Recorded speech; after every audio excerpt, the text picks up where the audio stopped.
TV ప్రేక్షకులకు విశ్వవాణి పరిచర్య పక్షంగా ప్రభు పేరిట ప్రత్యేకమైన వందనాలు ప్రేమపూర్వకంగా తెలియజేస్తున్నాం. ప్రియులారా, ఎలా ఉన్నారు? బాగున్నారా?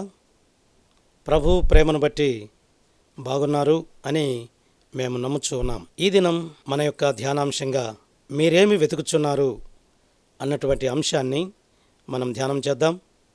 పరిశుద్ధ బైబిల్ గ్రంథం నుండి యోహాను వ్రాసిన సువార్త 1వ అధ్యాయము 35వ వచనం నుండి కొన్ని మాటలు నేను చదువుతాను. మరునాడు మరలా యోహానును అతని శిష్యులలో 2 నిలుచుండగా అతడు నడుచుచున్న యేసు వైపు చూచి, ఇదిగో దేవుని గొర్రెపిల్ల అని చెప్పెను. అతడు చెప్పిన మాట ఆ 2 శిష్యులు విని యేసును వెంబడించిరి. యేసు వెనుకకు తిరిగి వారు తన్ను వెంబడించుట చూచి, మీరేమి వెతుకుచున్నారని వారిని అడుగగా, వారు, రబ్బీ, నీవెక్కడ కాపురమున్నావని ఆయనను అడిగిరి. రబ్బీ అను మాటకు బోధకుడని అర్థము. దేవుడి మాటలు మన కొరకు దీవించునుగాక. ప్రియమైనటువంటి వారలారా, యేసు ప్రభువారు యోహాను చేత బాప్తిసం పొంది బయటికి వచ్చినప్పుడు, ఇదిగో ఈయన నా ప్రియకుమారుడు, ఈయన యందు నేను ఆనందిస్తున్నాను అని చెప్పి పరిశుద్ధాత్మ పావురం వలె ఆయన మీద వ్రాలినట్లుగా మనం చూస్తాం దేవుని వాక్యములో. అలాగే అంతవరకు యోహానుతో ఉన్నటువంటి శిష్యులు, అనగా యేసు ప్రభు వారి యొక్క మార్గమును సరళము చేయడానికి మరి లోకానికి ముందుగా పంపబడినటువంటి యేసు ప్రభు వారి కంటే 6 నెలలు పెద్దవాడిగా ఈ లోకానికి ముందుగా పంపబడ్డాడు. అయితే అప్పటికే ఆయనతో ఉన్నటువంటి శిష్యులు కూడా ఆయనను వెంబడిస్తూ ఉన్నారు, ఆయన బోధలు వింటూ ఉన్నారు, ఆయనతో కూడా వారు నివాసం చేస్తూ ఉన్నారు. అయితే ఎప్పుడైతే ప్రభువారు యోహాను చేత బాప్తిసం పొందిన తర్వాత యోహాను పరిచయం చేస్తూ ఉన్నాడు. ఇదిగో లోక పాపములను మోసుకొని పోయే దేవుని గొర్రెపిల్ల అని చెప్పి ఆయన పరిచయం చేస్తూ ఉన్నాడు. ప్రియమైనటువంటి వారలారా, మరి ఈ లోకంలో మానవుడు రకరకాల పాపాలు చేసి ఆ పాపాల నుంచి విడుదల పొందడానికి, పాపం నుంచి ప్రాయశ్చిత్తం చేయబడ్డానికి సంవత్సరానికి ఒకసారి ఏదో ఒక బలిని అర్పించి ఆ విధంగా పోగొట్టుకునే ప్రయత్నాన్ని చేసేవాడు. మానవుని యొక్క పాప విమోచన కొరకు అది శాశ్వతమైన పరిష్కారం కాదు అని దేవునికి తెలుసు, మానవునికి తెలియదు. అందుకే దేవుడే ఈ లోకానికి ఒక గొర్రెపిల్లగా వచ్చి వధించబడి ఆయన నిష్కలంకమైనటువంటి రక్తం, నిర్దోషమైనటువంటి రక్తం, పాపులలో చేరక ప్రత్యేకముగా ఉన్నవాని యొక్క రక్తం, ఆ పరిశుద్ధుని యొక్క రక్తం ఈ లోకంలో మన కొరకు చిందించడానికే గొర్రెపిల్లగా ఈ లోకానికి వచ్చాడు. ఎప్పుడైతే యోహానుతో ఉన్నటువంటి శిష్యులకు పరిచయం చేశారో ఆయనతో ఉన్నటువంటి శిష్యులందరూ కూడా యేసు ప్రభు వారిని వెంబడిస్తూ ఉన్నారు. ఎందుకు యేసు ప్రభువును వెంబడిస్తున్నారు అంటే, కొంతమంది ఆయన యొక్క బోధలు వినాలని, ఆయన ద్వారా అద్భుతమైన కార్యములు చూడాలని, ఆయన ద్వారా ఆశ్చర్యమైన కార్యములు చూడాలని, లేదా ఆయన 5 రొట్టెలు 2 చేపలు 5,000 మందికి ఆహారంగా పెట్టబడుతుంది కనుక ఆ విధంగా మనం ఆహారాన్ని భుజించవచ్చు అని చెప్పి ఇలా రకరకాలుగా ఆయన వెంబడించేవారు ఎంతోమంది ఉన్నారు. అయితే యేసు ప్రభువారు వారిని ఒక ప్రశ్న వేశాడు, మీరేమి వెతుకుచున్నారు? ప్రభువు వారిని అడిగినప్పుడు వారంటూ ఉన్నారు, బోధకుడా, రబ్బీ, నీవెక్కడ కాపురమున్నావు? ఆ స్థలం మాకు కావాలి, నీ సహవాసం మాకు కావాలి, నీ సన్నిధి మాకు కావాలి. ఎందుకంటే నీ సన్నిధిలోనే సంపూర్ణ సంతోషం ఉంది. కనుక మీ సన్నిధి కోసం మేము వెతుకుతున్నాం, మీ సహవాసం కోసం మేము వెతుకుతున్నాం, మీతో బస చేయడానికి మీరు ఎక్కడుంటారు అని మేము అడుగుతూ ఉన్నాం. ఎప్పుడైనా ప్రభువు దగ్గర మనం సహవాసము చేయాలి అంటే, నీతో కలిసి నీ మాటలు వింటాం అంటే ప్రభు వద్దంటాడా? ఎవరిని వద్దనేవాడు కాదు. నన్ను నమ్మి నా యొద్దకు వచ్చిన వారిని నేను అంతమాత్రము త్రోసివేయను అని చెప్పిన ప్రభు ఎవ్వరు వచ్చినా ఆయన కాదనేవాడు కాదు. ఎందుకంటే యేసు క్రీస్తు అందరికీ ప్రభువు, కొందరికి కాదు, సర్వ మానవాళిని కూడా శాశ్వతమైన ప్రేమతో ఆయన ప్రేమిస్తూ ఉన్నాడు. కాబట్టి ఎవరైనా రావచ్చు, ఎవరైనా ఆయన సన్నిధిని అనుభవించవచ్చు, ఎవరైనా ఆయనతో బస చేయవచ్చు, ఆయన మాటలు వినవచ్చు, ఆయన మాటల ప్రకారం నడుచుకోవచ్చు. అందుకే బోధకుడా, నీవెక్కడ కాపురం ఉన్నావు? ఆ స్థలం మాకు కావాలి అన్నారు. వచ్చి చూడుడి అని ప్రభు ఆయనున్న స్థలాన్ని చూపించాడు. ఆ రాత్రి ఆయనతో వారు బస చేశారు. చూసారా, ఒక్క దినము ఆయన సన్నిధిలో గడుపుట 1000 దినముల కంటే శ్రేష్టమని చెప్పి దేవుని యొక్క వాక్యం తెలియజేస్తుంది. ఒక్క ఆదివారం ప్రభు దగ్గర ఆరాధన చేస్తే, ఒక్క ఆదివారం ప్రభు యొక్క బోధ వింటే, ఒక్కరోజు ఆయన సన్నిధిలో గడుపుట 1000 దినముల కంటే శ్రేష్టం. కాబట్టి ఎప్పుడైనా ఒక ఆదివారాన్ని నీ జీవితంలో నువ్వు కోల్పోతే 1000 ఆదివారాల ఆశీర్వాదం పోగొట్టుకున్నట్లు. ఎన్ని ఆదివారాలు మరి మందిరానికి వెళ్లకుండా మానివేశావు? ఆయనతో సహవాసం చేయకుండా మానివేశావు? ఎన్నిసార్లు మరి ప్రార్థన రేపు చేద్దాంలే, రేపు చూద్దాంలే అని చెప్పి ఎంత నిర్లక్ష్యం చేశావు? ప్రియమైనటువంటి వారలారా, ఆలోచించాలి. ఎప్పటి పని అప్పుడే చేయాలి. ఈరోజు చదవలసిన వాక్యం ఈరోజే చదవాలి. అంతేకాని రేపు చదువుదాంలే, ఎల్లుండి చదువుదాంలే అని చెప్పి వాయిదా వేస్తే మన జీవితంలో పని చేయలేం. కనుక ప్రియమైనటువంటి దేవుని బిడ్డలారా, మనం ఏం చేయాలంటే మనకున్న సమయాన్ని సద్వినియోగం చేసుకుందాం. ఎందుకంటే దినములు చెడ్డవి కనుక సమయమును పోనీయక సద్వినియోగం చేసుకొనొచ్చు, అజ్ఞానుల వలె కాక జ్ఞానుల వలె నడుచుకున్నాడని చెప్పి దేవుని యొక్క వాక్యం తెలియజేస్తుంది. ఒక ఆయన ప్రతిరోజు కూడా ఆయనకు ఎంత ఆలస్యంగా రాని ఏదో ఒక వాక్యాన్ని చదివి పడుకునే అలవాటట. ఆ రోజు కూడా వచ్చాడు. ఆయన చదువుదామని బైబిల్ గ్రంథం తెరిచాడు. తెరిస్తే 119వ కీర్తన వచ్చేటప్పటికి, ఇంత పెద్ద కీర్తన ఇప్పుడు చదవలేనులే, మూసేసి ఇంకొకటి చదువుదాం అని చెప్పి ఇంకొకటి తెరిచాడట. తెరిస్తే ఇస్కరియోతు యూదా ఉరి వేసుకొని చనిపోయినటువంటి సన్నివేశాన్ని చదివాడట. చదివి ఈరోజు ఏం బాగలేదు, ఏంటిది చావు గురించి వచ్చింది అని చెప్పి దానికి కూడా ప్రక్కన పెట్టి ఇంకొకటి చదువుదామని చెప్పి మరలా తెరిచాడట. ఇంకొక వాక్య భాగంలో నువ్వు వెళ్ళి అలాగూ చేయము అని వచ్చినట్లుగా చూశాడు. చూసి అయ్యో ఇదంతా ఏంటో అయోమయంగా ఉంది, ఈ రోజుకి బైబిల్ చదవడం వద్దులే, రేపు చదువుదామని చెప్పి బైబిల్ మూసివేసి పడుకున్నాడు. పడుకున్నవాడు పడుకున్నట్లే చనిపోయాడు. హార్ట్ అటాక్ వచ్చింది, చనిపోయాడు. మనము నిన్నటి వారమే కానీ ఈరోజు వారం కాదు. రేపేమి సంభవించునో మనకు తెలియదు కనుక మనం జీవం ఏపాటిది అంతలో కనపడి అంతలో మాయమైపోయే ఆవిరి లాంటిది. మానవ జీవితాన్ని ప్రభువు ప్రేమిస్తూ ఉన్నాడు కనుక అవకాశం ఉన్నప్పుడే మనం సద్వినియోగం చేసుకోవాలి. అందుకే యేసు ప్రభు సన్నిధిని, యేసు ప్రభు సహవాసమును మరి అనుభవించి మన జీవితాన్ని మనమెంతో సంతోషపరచుకోవాలి, ఆనందపరచుకోవాలి.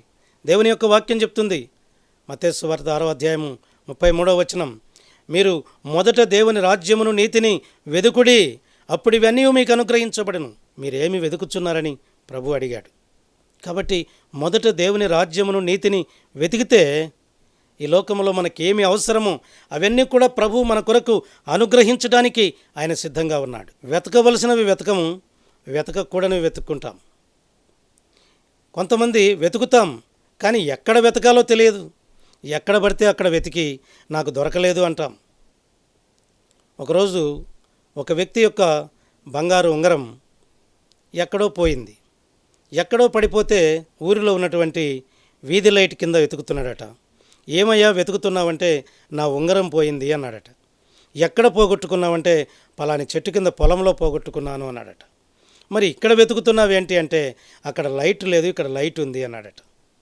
చూసారా ఎంత అమాయకంగా ఉన్నారు. నువ్వు ఎక్కడ వెతకాలో, ఎక్కడ వెతికితే దేవుడు దొరుకుతాడో, ఎక్కడ వెతికితే ప్రభు సహవాసం ఉంటుందో, ఎక్కడ వెతికితే ప్రభు యొక్క సంతోషం ఉంటుందో అది మానేసి ఎక్కడ పడితే అక్కడ వెతికితే ప్రయోజనం లేదు. ఎలా పడితే అలా వెతికితే ప్రయోజనం లేదు. ఎలా వెతకాలో, ఎక్కడ వెతకాలో, ఎప్పుడు వెతకాలో, ఏమి వెతకాలో కూడా ప్రభు దగ్గర అడిగి మనం పొందుకోవాలి అని చెప్పి ప్రభు పేరిట ప్రేమపూర్వకంగా నేను మనవి చేస్తూ ఉన్నాను. మీరేమి వెతుకుచున్నారు అని ప్రభు అడిగాడు. వారు, బోధకుడా నీవెక్కడ కాపురం ఉన్నావో ఆ స్థలం మాకు కావాలి అన్నారు. ప్రభు పిలిచాడు. ఆ రాత్రి ఆయనతో గడిపారు. ఆ రాత్రి ఆయనతో బస చేసిన విధానాన్ని, మరుసటి రోజే ఆ రాత్రి ఆయనతో కూడా ఉన్న అనుభవాన్ని ఇతరులతో పంచుకోలేకుండా ఉండలేకపోయారు. చూడండి దేవుని యొక్క వాక్యంలో 40వ వచనం, మొదటి అధ్యాయం. యోహాను మాట విని ఆయనను వెంబడించిన ఇద్దరిలో ఒకడు సీమోను పేతురు యొక్క సహోదరుడైన ఆంద్రయ్య. ఇతడు మొదట తన సహోదరుడైన సీమోనును చూచి మేము మెస్సియను కనుగొంటిమని అతనితో చెప్పి యేసునొద్దకు అతన్ని తోడుకొని వచ్చెను. చూసారా, ఆ రాత్రి యేసయ్య సన్నిధిని అనుభవించినటువంటి ఆంద్రేయ ఉదయాన్నే తన సహోదరుడైన పేతురుకు ఆ అనుభవాన్ని చెప్పకుండా ఉండలేకపోయాడు. ప్రేమైనటువంటి వారలారా, ఆంద్రేయ ఎక్కడా గొప్ప ప్రసంగం చేసి ప్రభు నామ ఘనత కొరకు మరి అనేక ఆత్మలు సంపాదించినట్లు లేదు. కానీ ఆంద్రేయ గొప్ప ప్రసంగికుడు కాలేకపోయినా ఆంద్రేయ తన సహోదరుడైన పేతురును ప్రభువు దగ్గరికి తీసుకొని వచ్చాడు. ఆ పేతురు ప్రభువుతో ఉండి ప్రభు బిడ్డగా చేయబడి ప్రభు చేతిలో సాధనముగా వాడబడి ఆయన ఒక్క ప్రసంగం చేస్తే 3,000 మంది రక్షించబడ్డారు. మరొక ప్రసంగం చేస్తే 5,000 మంది రక్షించబడ్డారు. కనుక ఆంద్రేయ గొప్ప ప్రసంగికుడు కాలేకపోయాడు. కానీ ఆంద్రేయ గొప్ప ప్రసంగికుడైన పేతురును ప్రభు దగ్గరికి తీసుకొని వచ్చాడు. ప్రియమైనటువంటి వారలారా, నీవు నేను ప్రభు పరిచర్య చేయలేకపోతాం. నీవు నేను ప్రభు పరిచర్య చేసే అవకాశం మనకు లేదు. ప్రభువును గురించి ప్రకటించడానికి సమయం లేదు. మన యొక్క ఉద్యోగాన్ని బట్టి, మన యొక్క వ్యాపారాన్ని బట్టి, మనకున్నటువంటి అనేక రకరకాల పనులను బట్టి మనం చేయలేకపోతున్నాం.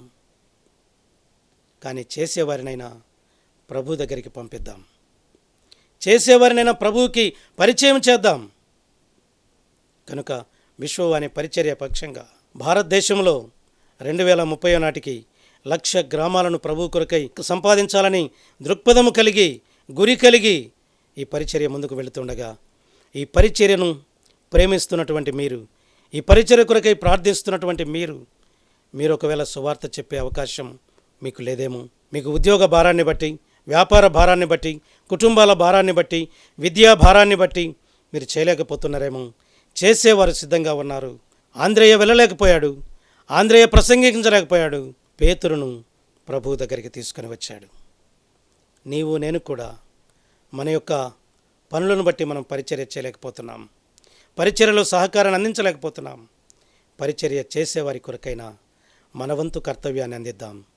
మనవంతు భారాన్ని అందిద్దాం. మనవంతు బాధ్యతను గుర్తెరిగి సహాయాన్ని అందిద్దాం. తప్పకుండా అనేక నశించిపోతున్న నూతన ఆత్మలను ప్రభు కొరకై సంపాదించే ప్రక్రియలో మనం పాలిభాగస్థులమవుదాం. ఎవరు పరిచర్య చేసినా ఆ పరిచర్య కొరకు నువ్వు సహాయం చేస్తే, ఆ ఆత్మలు రక్షించబడితే ఆ యొక్క క్రెడిట్ అంతా నీదే, ఆ లాభమంతా నీదే. నీవిచ్చినటువంటి సహాయం ద్వారా, నీవు చేసిన ప్రార్థన ద్వారా ఆత్మలు రక్షించబడ్డాయి. దేవుడు ఎంతగానో సంతోషిస్తాడు. కనుక ప్రేమైనటువంటి వారలారా, యేసు ప్రభువారు కొండ మీద ప్రసంగం చేసి ఆయన వస్తూ ఉన్నప్పుడు వీరికి భోజనము పెట్టి పంపండి అన్నప్పుడు ఈ అరణ్యములో ఇంతమందికి భోజనం ఎక్కడి నుంచి వస్తుంది అని చెప్పి ఆశ్చర్యపోయారు. కానీ అదే స్థలంలో ఆంద్రేయ తాను ఇంతమందికి భోజనం పెట్టి పంపలేకపోయినా భోజనము కలిగి ఉన్నటువంటి చిన్నవాణ్ణి ప్రభు దగ్గరికి తీసుకుని వెళ్ళాడు. 5 రొట్టెలు 2 చేపలు కలిగిన ఆ చిన్నవాణ్ణి ప్రభువు దగ్గరికి తీసుకుని వెళ్ళి ఆంద్రేయ ఆ ప్రభు చేతిలో పెట్టాడవి. చూసారా, 5,000 మంది పురుషులు తిన్న తర్వాత ఇంకా మిగిలిన ముక్కలు 12 గంపలు ఎత్తబడ్డాయి. ఆంద్రేయ పెట్టలేకపోయినా పెట్టే ఒక బాలుణ్ణి ప్రభు దగ్గరికి తీసుకొని వెళ్ళాడు. మనం కూడా మన జీవితాల్లో మనకున్నటువంటి పరిస్థితులను బట్టి మనం పరిచర్య చేయలేకపోవచ్చు, సువార్త ప్రకటించలేకపోవచ్చు. కానీ ప్రకటించే వారికి సహాయపడదాం. ప్రకటించే వారిని ప్రభువు దగ్గరకు తీసుకొని వెళదాం. ప్రకటించే వారికి మనవంతు బాధ్యతను గుర్తెరిగి సహాయాన్ని అందిద్దాం, సహకారాన్ని అందిద్దాం. ఒక గ్రామానికి సువార్త ప్రకటించాలి అంటే 4,000 రూపాయలు అవసరం. ఒక సేవకుని మీ కుటుంబ పక్షంగా 4,000 రూపాయలు ఇచ్చి ఒక గ్రామంలో ఉంచి ఆ గ్రామంలో మీ కుటుంబ పక్షంగా పరిచర్య జరిగించండి. దేవుడు నిండారుగా మీ కుటుంబాల్ని దీవిస్తాడు. కనుక మీరేమి వెతుకుచున్నారని ప్రభు అడుగుతున్నాడు. రబ్బీ, నీవెక్కడ కాపురం ఉన్నావు, ఆ స్థలం మాకు కావాలి అని వారు గుర్తెరిగారు. ఆ రాత్రి ఆయన సన్నిధిలో అనుభవించారు. ఉదయాన్నే ఆ అనుభవించిన అనుభూతిని ఇతరులతో ప్రకటించకుండా ఉండలేకపోయారు. అందుకే పేతురును తీసుకొని వచ్చాడు. చాలామంది జీవితాల్లో ఏమి వెతుకుతున్నారు, ఎలా వెతుకుతున్నారు? యోబు గ్రంథం 8వ అధ్యాయంలో అంటాడు, నీవు జాగ్రత్తగా దేవుని వెదికిన ఎడల, సర్వశక్తుడగు దేవుని బ్రతిమలాడుకునే ఎడల, నీవు పవిత్రుడవై యథార్థవంతుడవైన ఎడల నిశ్చయముగా ఆయన నీయందు శ్రద్ధ నిలిపి నీ నీతికి తగినట్టుగా నీ నివాస స్థలాన్ని వర్ధిల్ల చేస్తాను అని చెప్పి ప్రభు చెప్పారు. కాబట్టి జాగ్రత్తగా దేవుని వెతకాలి. ఒక విలువైనటువంటి బంగారు ఆభరణాన్ని పోగొట్టుకుంటే మరి ఎంతో జాగ్రత్తగా వెతుకుతావే. ప్రభు సహవాసాన్ని పోగొట్టుకుంటే ఆయన సన్నిధిని వెతకవా? బంగారు కంటే వెండి కంటే విలువైనటువంటిది ఆయన సన్నిధి. కాబట్టి జాగ్రత్తగా వెతకాలి. సర్వశక్తుడకు దేవుని బ్రతిమలాడుకోవాలి. ప్రభువా నాకు అది ఇచ్చేయి, ఇది ఇచ్చేయి అని డిమాండ్ చేయడం కాదు. ప్రభువా నాకు సహాయం చేయవా, నీ సాధనంగా నేను కూడా ఉంటానయ్యా, నీ కొరకు కొన్ని ఆత్మలైనా సంపాదిస్తానయ్యా. ఒకవేళ నా పని భారాన్ని బట్టి నేను సంపాదించలేకపోతున్నాను, సువార్త చెప్పాలని ఆశ ఉంది కానీ వెళ్ళలేకపోతున్నానయ్యా, కానీ నా కుటుంబ పక్షంగా ఒక మిషనరీని నేను పోషిస్తానయ్యా, నా కుటుంబ పక్షంగా సేవ చేసే అవకాశం నాకు కల్పించు ప్రభు అని నీవు అడిగితే చేస్తాడు. అది ఇచ్చే ఇది ఇచ్చే అని డిమాండ్ చేయడం కాదు. నా కుటుంబాన్ని కాపాడయ్యా, నాకు తోడుగా ఉండయ్యా, నా బిడ్డలను ఆదరించయ్యా, మనుష్యుల దయలో మీ దయలో వర్ధిల్లునట్లు కృప చూపించు ప్రభువా, నా బిడ్డల భవిష్యత్తుకు దయచేయి ప్రభువా అని నీవు జాగ్రత్తగా వెతకాలి. సర్వశక్తుడకు ప్రభువుని బ్రతిమలాడుకోవాలి. యథార్థంగా జీవించాలి, పవిత్రంగా జీవించాలి. నీ హృదయంలో పాపము లక్ష్యము చేసిన ఎడల దేవుడు నీ మనవి ఆలకించకపోనని చెప్పి దేవుని యొక్క వాక్యం తెలియజేస్తుంది. పాపుల మనవి దేవుడు ఆలకించడని దేవుని వాక్యం చెప్తుంది. కనుక నీవు పవిత్రుడవై యథార్థవంతుడవైన ఎడల నిశ్చయముగా నీ యందు శ్రద్ధ నిలుపుతాడు. జాగ్రత్తగా వెతకాలి, సర్వశక్తుని బ్రతిమలాడుకోవాలి, పవిత్రంగా ఉండాలి, యథార్థంగా ఉండాలి, నీతి కలిగి ఉండాలి. అప్పుడే మన యొక్క నివాస స్థలం మీద ప్రత్యేకమైన దృష్టి పెడతాడు ప్రభు. యథార్థవంతులను పరిశీలించడానికి ఆయన కనుదృష్టి లోకమందంతటా సంచారం చేస్తూ ఉంది. నీ మీద కూడా ఒక ప్రత్యేకమైన దృష్టి ఆయన పెట్టాడు. నువ్వు అనుకోవద్దు, నన్ను మర్చిపోయాడు, నన్ను విడిచిపెట్టాడు, నన్ను పట్టించుకోలేదు, నా పరిస్థితి ఇంతే అని నీవు దిగులు పడవద్దు, భయపడవద్దు. నమ్మిక మాత్రం ఉంచుము. నమ్మితే నా మహిమను చూస్తావని నీతో చెప్పలేదా అని చెప్పిన ప్రభు నీతో ఉన్నాడు, నాతో ఉన్నాడు. ప్రభువు మన పక్షముగా ఉండగా మనకు విరోధి ఎవడు? భయపడవద్దు, ధైర్యంగా ఉండు. దేవుడు నీకు తోడుగా ఉన్నాడు, సహాయం చేస్తాడు. నీ నీతికి తగినట్టుగా నీ నివాస స్థలాన్ని వర్తిల్ల చేస్తాడు. నీవు నివసించే స్థలం అది చిన్న గుడిసైనా అంతఃపురమైనా ఏదైనా కావచ్చు, నీ నీతికి తగినట్టుగా దాన్ని దీవిస్తాడు. ప్రార్థన చేసుకుందాం. ప్రేమగల తండ్రి, పరిశుద్ధుడా, మీకు వందనాలు, స్తోత్రాలు చెల్లిస్తున్నాము నాయన. ఈ సమయంలో ఇంతవరకు మీరు మాతో మాట్లాడారు.